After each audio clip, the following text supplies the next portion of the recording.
나는 그렇게까지는 할 수 없어 이런 생각도 드실 텐데 사실 제일 쓸데없는 게 사는 것 중에 복수예요. 복수만큼 쓸데없는 게 없어요. 안녕하세요. 세포언니의 행복한가요 대표 한재원입니다. 오늘은 여러분들이 정말 궁금하셨을 바람핀 남편에게 복수하는 방법에 대한 이야기를 나눠보겠습니다. 처음에 드는 생각은 이런 생각이 듭니다. 진짜일까? 아닐 거야. 내 남편이 그럴 리 없어. 그렇게 나한테 잘했는데. 아니면 또는 나한테 무뚝뚝하긴 했어도 우리 사이에 별 문제는 없었잖아? 왜 이런 일이 벌어진 거야? 라고 현실 부정을 하게 됩니다. 그 부정과 동시에 이제 우울이 찾아오는데요. 정말 바람을 폈다는 사실을 인정하게 되면 굉장히 우울하고 힘들어지죠. 남편이 바람을 폈다는 사실을 받아들이기까지 꽤 긴 시간이 필요하고요. 저 인간을 죽일까?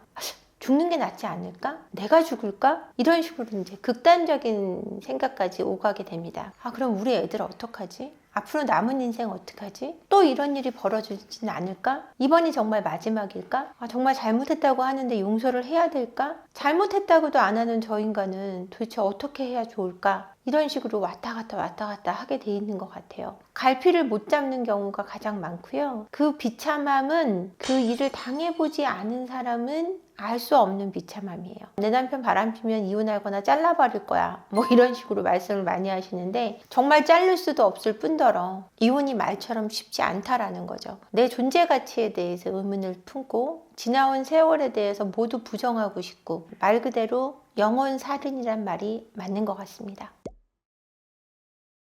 복수하고 싶은 마음이 어떤 마음이 드냐면은 이혼해버릴까? 나도 맞바람 필까? 지도 내 마음 알겠지. 이런 생각이 들어요. 이혼이라는 것이 아이들이 있거나 이럴 때는 쉽지 않고 내가 아직 남편한테 마음이 있을 때 어렵죠. 그럼 맞바람이라는 선택을 하게 되는 경우도 꽤 많은데요. 이 맞바람을 펴서 상처를 똑같이 줄 수 있다면 일종의 복수일 수 있겠죠. 그 사람도 아프다면. 근데 바람나 있는 남편들은 아내한테 마음이 끝났어 라고 얘기하기 때문에 네가 딴 남자 만나도 좋아. 나는 전혀 관여하지 않아 라고 얘기를 하거든요. 그러면은 이거는 맞바람을 핀다 그래서 복수를 하는 게 되지 않고 오히려 나만 더 상처받는 일이 된단 말이에요. 왜냐하면 바람이라는 것은 또 다른 관계가 생겨나는데 그 관계 속에는 또 문제가 생겨나고 서로 믿자 그리고 약속까지 한 내 남편도 나를 배신하는 상황에 다른 누군가를 믿는다는 게 현실적으로 굉장히 어렵거든요. 바람을 펴도 유부녀랑 바람을 피는 남자가 정상적인 남자겠습니까? 그쵸? 그러다 보니 또 그 관계 속에 상처를 입게 돼요.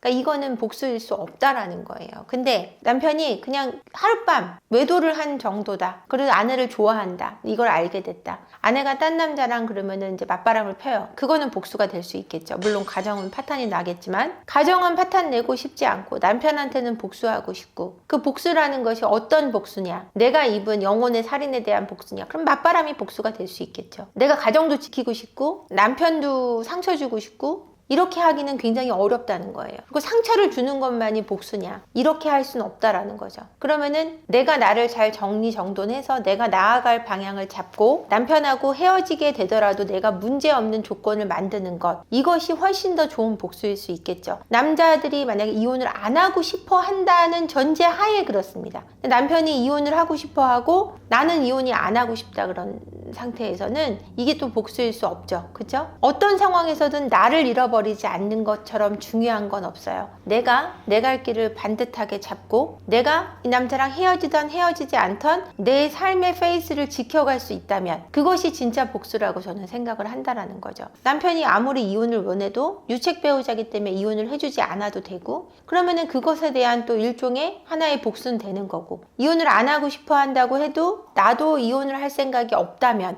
잘 살아가는 것처럼 좋은 선택은 없고 남편은 이혼을 원하지 않지만 나는 이혼을 하겠다 해서 이혼을 해버리면 그거 자체가 복수가 될 수 있는 거라고 저는 생각해요. 이혼을 하던 안 하던 내 삶을 계속해서 비참함의 연속으로 여기고 이 남편의 바람 때문에 힘들어하고 괴로워하고 아이들한테 그 증오를 전이하고 이러는 데 있다면 그거는 복수가 아니라 함께 망해가고 있다고 밖에 보여주지 않습니다.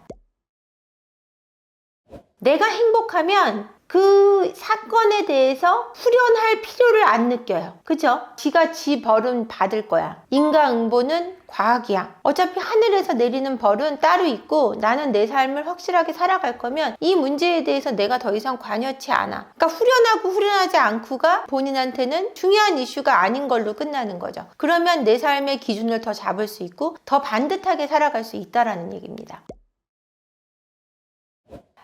바람둥이가 어느 정도의 수준이냐에 따라 다를 것 같아요. 그리고 이것이 어떤 성격 병리에 의한 건지 아니면 애정 욕구에 의한 건지 이 조건에 대한 부족함 때문인 건지 아니면은 그냥 망망대해 그냥 흘러가는 우울증이나 조울증에 관련된 질병에 관련된 건지에 따라서 여러 가지 부류로 다를 수 있는데 지나치게 바람을 피고 성매매를 많이 하고 이랬을 때 자기 의지가 없으면 고칠 수 없고 고칠 수 없다는 건 바뀔 수 없다라는 거죠. 아무것도 없는 전제하에 말씀드린다면 고칠 수 없는 쪽이 더 크다고 볼 수 있을 것 같아요. 근데 내가 고치려고 해요. 내가 가정이 소중하고 아내하고의 관계에서 불만이 있었던 것이 아니라 그냥 내 스스로의 문제가 있었다는 것을 자각하고 그것을 나는 바뀌겠어 라고 마음 먹으면 그건 또 반드시 변할 수 있다라고 말씀드리고 싶습니다. 근데 상간소송을 그럼에도 불구하고 해야 되는 이유가 뭐냐면 우리가 상간녀를 치는 이유는 헤어지게 하기 위한 것도 있고 우리가 받은 정신적인 피해를 보상을 받는 것도 있기 때문인데 내 남편은 피해를 안 주고 싶어 하는 마음 충분히 이해합니다. 그럼에도 불구하고 해야 되는 이유가 뭐냐면 남편도 혼이 나야 되기 때문에 그래요. 한 번 바람핀 사람은 또 바람핀다는 얘기를 왜 하냐면 한 번이 일어났을 때 용서를 너무 쉽게 했기 때문이에요. 본인은 고통받은 게 없기 때문에 또 재발할 가능성이 많다는 거기 때문에 한 번 바람핀 사람을 한 번 바람핀 걸로 끝내려면 여러분들이 최대한의 남편에게도 벌을 받을 수 있는 시간을 그리고 기회를 주어야 남편이 개과천선이 가능하다는 이야기를 해드리고 싶네요. 바람핀 남편에게 복수하는 방법 궁금하셨죠? 영상을 쭉 보시면은 뭐 그럴듯하기도 하고 또 나는 그렇게까지는 할 수 없어 이런 생각도 드실 텐데 사실 제일 쓸데없는 게 사는 것 중에 복수예요. 복수만큼 쓸데없는 게 없어요. 그거 하면 속이 후련할 것 같죠? 그렇지 않아요. 제일 후련한 거는요, 그 문제를 깨끗하게 잊고 인과응보를 하늘의 뜻에 맡기고 내 삶을 충실하게 행복하게 늘 제가 강조하는 내 삶을 확실하게 행복하게 사는 것처럼 좋은 복수도 없고 그것처럼 확실한 복수도 없다는 얘기도 마무리로 해드리고 싶네요. 구독과 좋아요 그리고 댓글 알림 설정 함께 부탁드리고요. 라이브 때도 만나 뵙기를 기대하겠습니다. 라이브 시간은 월요일날 낮 12시 반이고요. 서로 좋은 시간이 될 거라고 생각합니다. 고맙습니다.